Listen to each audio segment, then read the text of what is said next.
Hello friends, welcome to my YouTube channel health tips Iqbal. आपनालोक सकलो भाले आछे, सकलो भाल थकाटो कामना करूँ। मैं आज एटा औषधर विषय आलोचना करिम। आपनालोके निश्चय स्क्रीनत देखि आछे चलिप एल सिराप, जितु अति पुरानी कोम्पानीर हय आरु बहुत भाल लिभारर औषध हय। आरु এই औषधर विषय बहुते सठिक नियमटो नाजाने, बहुते এই औषध व्यवहार करि आछे आरु खाई आछे, किन्तु सठिक नियम नजनार फलत किछुमान साइड इफेक्ट देखा दिए।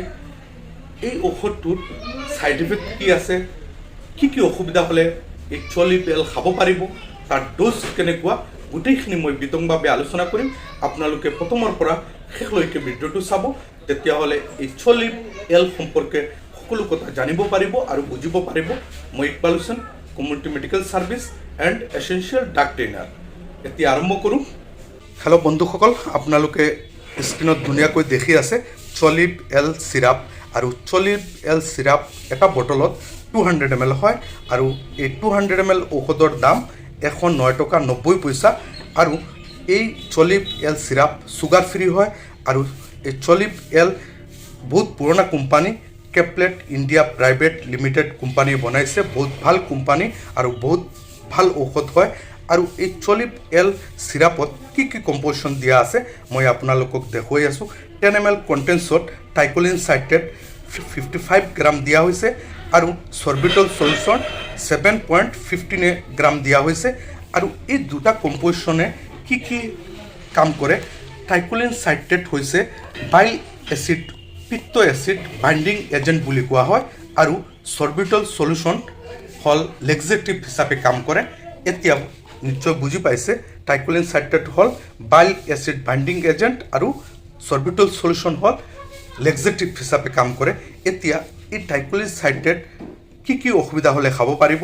एकरे शरीर পৰা जी पित्त एसिड अर्थात बाइल एसिड आतर करे बा आतराई दिए।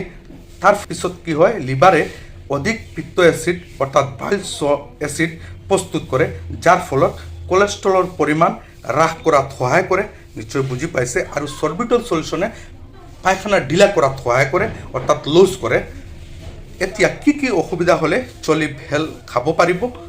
जिसकले मादक द्रव्य व्यवहार करे, बीड़ी सिगारेट सादा आदि खाय, সেইসকলে लिभार केतियाबा बेया হয় और केतियाबा अतिरिक्त लिभारत चर्बी हो जाए, जिटु फैटी लिभार बुली कोৱা হয়।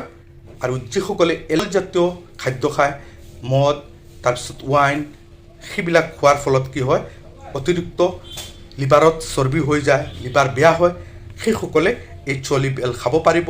যিসকলে অতিৰিক্ত খাদ্যবস্তু চৰ্বিজাতীয় তেলজাতীয় বস্তু বাহিৰত থকা preservative processing food packeting food খায়, সেইসকলৰ অতিৰিক্ত লিভাৰত চৰ্বি হৈ যায়, যিটো ফেটি লিভাৰ বুলি কোৱা হয়।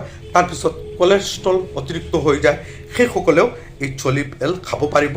আৰু যিসকলৰ এই লিভাৰ বেয়া হোৱাৰ ফলত খোৱাৰ ৰুচি নাইকিয়া হৈ গৈছে, বুক নালাগে, তাৰপিছত পায়খানা ডাঠ হৈ গৈছে, কোষ্ঠকাঠিন্য হৈ গৈছে, কনষ্টিপেশ্যন হৈ গৈছে, সেইসকলেও চলিপ এল খাব পাৰিব। তাৰপিছত যিসকলৰ পায়খানা ক্লিয়াৰ নহয়, সেইসকলেও এই চলিপ এল লিভাৰৰ সমস্যাৰ কাৰণে খাব পাৰিব। নিশ্চয় বুজি পাইছে। এই চলিপ এল খোৱাৰ পিছত কি সাইড ইফেক্ট হ'ব পাৰিব। চলিপ খোৱাৰ পিছত কিছুমানৰ পায়খানা পাতলা হৈ যায়, ডায়েৰিয়া হৈ যায় অতিৰিক্ত খোৱাৰ ফলত। তাৰপিছত চলিপ খোৱাৰ পিছত কেতিয়াবা শৰীৰত ৰঙা ৰঙা পৰে, স্কিন ৰাছ বুলি কোৱা হয়, বা শৰীৰত খজুৱতি হ'ব পাৰে, বা চলিপ খোৱাৰ পিছত কেতিয়াবা পেটত বিষ কৰিব পাৰে বা বমি বমি ভাৱ হ'ব পাৰে। এনেকুৱা যদি কণ্ডিশ্যন হয় তেনেহ'লে চলিপ খোৱা বন্ধ কৰি দিব আৰু এজন চিকিৎসকৰ পৰামৰ্শ ল'ব। নিশ্চয় বুজি পাইছে, বিশেষ কোনো সাইড ইফেক্ট নাই। এতিয়া চলিপ এল খোৱাৰ ড'জটো কেনেকুৱা। সাধাৰণতে চলিপ এল 10 ml কৈ ডাঙৰ মানুহৰ দুবাৰকৈ দিয়া হয় আৰু 10 বছৰৰ ওপৰত হ'লে 5 ml কৈ দুবাৰ দিয়া হয়। কিন্তু চলিপ এল বিশেষকৈ বয়স অনুপাতে, ওজন অনুপাতে, বেমাৰ অনুযায়ী এজন চিকিৎসকে ড'জটো নিৰ্ধাৰণ কৰে। কাৰণ ডাঠ পায়খানা হ'লে বেলেগ হিচাপে খাব পাৰিব, নৰ্মেল যদি পায়খানা হয় আৰু লিভাৰত কোনো কমপ্লেইন থাকে, ফেটি লিভাৰ হয় বা কোলেষ্ট্ৰল অতিৰিক্ত থাকে, তেনেহ'লে ড'জটো বেলেগ হিচাপে দিয়া হয়। নিশ্চয় বুজি পাইছে যিকোনো ঔষধ খোৱাৰ আগতে এজন চিকিৎসকৰ পৰামৰ্শ কৰি খোৱাটো অতি দৰকাৰী অতি প্ৰয়োজন। যদি মোৰ ভিডিঅ' ভাল লাগে তেনেহ'লে লাইক কৰিব, কমেণ্ট কৰিব আৰু বেছি বেছিকৈ শ্বেয়াৰ কৰিব। আৰু যদি নতুন হয় তেনেহ'লে ছাবস্ক্ৰাইব কৰিব আৰু বেল বটন টিপি দিব, তেতিয়াহ'লে নতুন ভিডিঅ' আপলোড কৰিলে সোনকালে পাই যাব। সকলো ভালে থাকক, ধন্যবাদ।